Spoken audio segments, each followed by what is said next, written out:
Bonjour et bienvenue sur le podcast de Kimamori qui vous propose de découvrir ou redécouvrir les œuvres littéraires d'hier et d'aujourd'hui, leurs auteurs et leurs traducteurs, par le texte et dans l'oralité. Cette semaine, nous vous invitons à plonger dans l'œuvre de l'écrivain Milan Kundera, romancier, essayiste, dramaturge, cher à notre cœur. Hier et avant-hier, vous avez pu suivre une introduction proposée et lue par Norbert Charny, puis un extrait de l'art du roman. Aujourd'hui, nous vous proposons un extrait de son roman « L'insoutenable légèreté de l'être », lu par la comédienne Anne Zimmer de Plateforme Exploration du geste. Pourquoi le mot idylle est-il si important pour Teresa ? Nous qui avons été élevés dans la mythologie de l'Ancien Testament, nous pourrions dire que l'idylle est l'image qui est restée en nous comme un souvenir du paradis. La vie au paradis ne ressemblait pas à la course en ligne droite qui nous mène dans l'inconnu, ce n'était pas une aventure.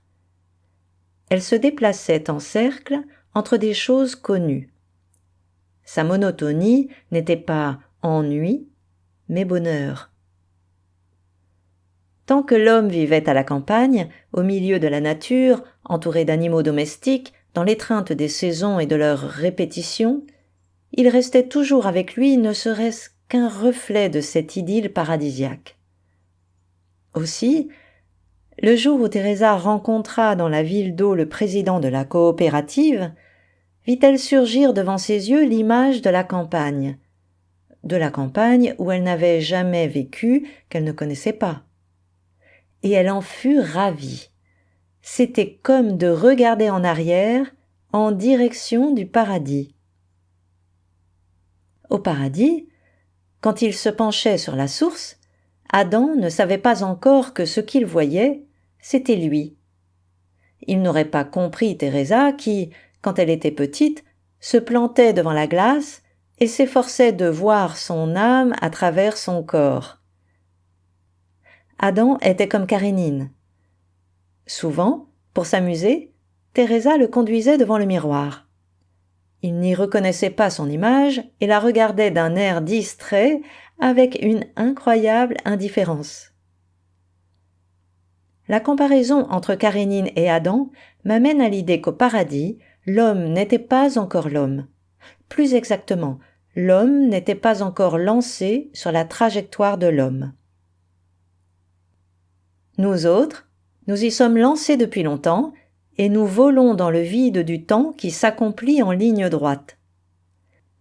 Mais il existe encore en nous un mince cordon qui nous rattache au lointain paradis brumeux où Adam se penchait sur la source et, à la différence de Narcisse, ne se doutait pas que cette pâle tache jaune qu'il y voyait paraître, c'était bien lui.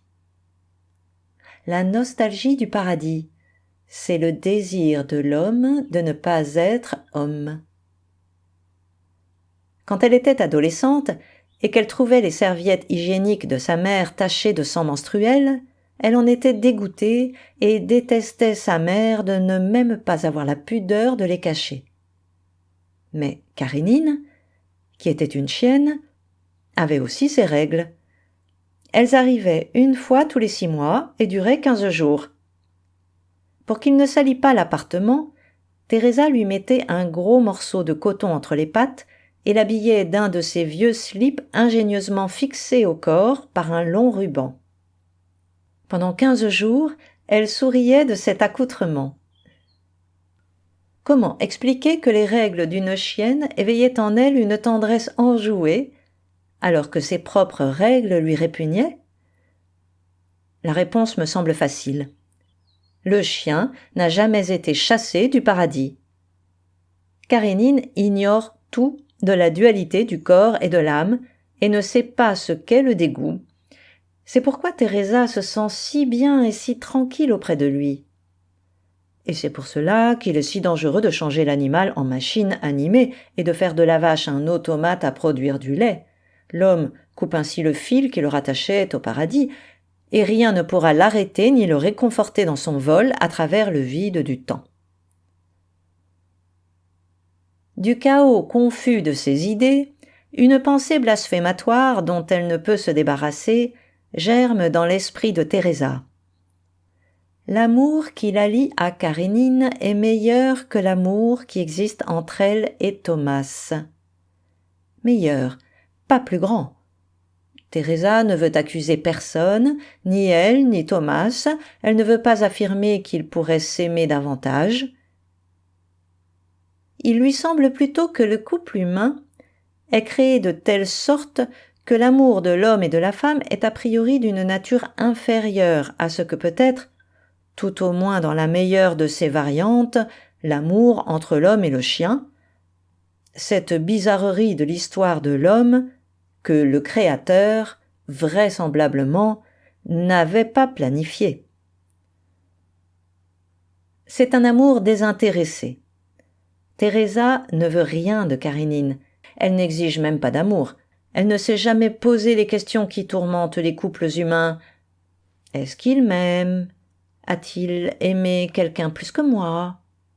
M'aime-t-il plus que moi je l'aime? Toutes ces questions qui interrogent l'amour, le jaugent, le scrutent, l'examinent, peut-être le détruisent-elles dans l'œuf. Si nous sommes incapables d'aimer, c'est peut-être parce que nous désirons être aimés, c'est-à-dire que nous voulons quelque chose de l'autre, l'amour, au lieu de venir à lui sans revendication et ne vouloir que sa simple présence. Et encore une chose, Teresa a accepté Karénine tel qu'il est, elle n'a pas cherché à le changer à son image, elle a acquiescé d'avance à son univers de chien, elle ne veut pas le lui confisquer, elle n'est pas jalouse de ses penchants secrets. Si elle l'a élevé, ce n'est pas pour le changer, comme un homme veut changer sa femme et une femme son homme, mais uniquement pour lui enseigner le langage élémentaire qui leur a permis de se comprendre et de vivre ensemble. Et aussi, son amour pour le chien est un amour volontaire, personne ne l'y a contrainte. Une fois de plus, Teresa pense à sa mère, et elle en éprouve un grand regret. Si sa mère avait été une des femmes inconnues du village, sa joviale grossièreté lui eût peut-être été sympathique. Ah, si seulement sa mère avait été une étrangère. Depuis l'enfance, Teresa a toujours eu honte que sa mère occupe les traits de son visage et lui ait confisqué son moi. Et le pire, c'est que l'impératif millénaire « Aime ton père et ta mère » l'obligeait à accepter cette occupation, à qualifier d'amour cette agression. Ce n'est pas la faute de sa mère si Teresa a rompu avec elle. Elle n'a pas rompu avec sa mère parce que sa mère était telle qu'elle était, mais parce que c'était sa mère. Mais surtout, aucun être humain ne peut faire à un autre l'offrande de l'idylle. Seul l'animal le peut, parce qu'il n'a pas été chassé du paradis. L'amour entre l'homme et le chien est idyllique. C'est un amour sans conflit, sans scène déchirante, sans évolution.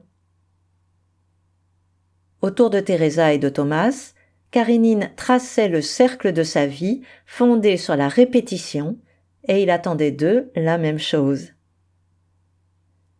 Si Karénine avait été un être humain au lieu d'être un chien, il aurait certainement dit depuis longtemps à Teresa « Écoute, ça ne m'amuse plus de porter jour après jour un croissant dans la gueule. Tu ne peux pas me trouver quelque chose de nouveau ?» Il y a dans cette phrase toute la condamnation de l'homme. Le temps humain ne tourne pas en cercle, mais avance en ligne droite. C'est pourquoi l'homme ne peut être heureux, puisque le bonheur est désir de répétition. Oui, Le bonheur est désir de répétition, songe Teresa. Quand le président de la coopérative allait promener son Méphisto après le travail et rencontrait Teresa, il n'oubliait jamais de dire « Madame Teresa, si seulement je l'avais connue plus tôt, on aurait couru les filles ensemble. Aucune femme ne résiste à 2 cochons. » À ces mots, le cochon poussait un grognement. Il avait été dressé pour ça. Teresa riait, et pourtant elle savait 1 minute à l'avance ce qu'allait lui dire le président. La répétition n'enlevait rien de son charme à la plaisanterie. Au contraire, dans le contexte de l'idylle, même l'humour obéit à la douce loi de répétition.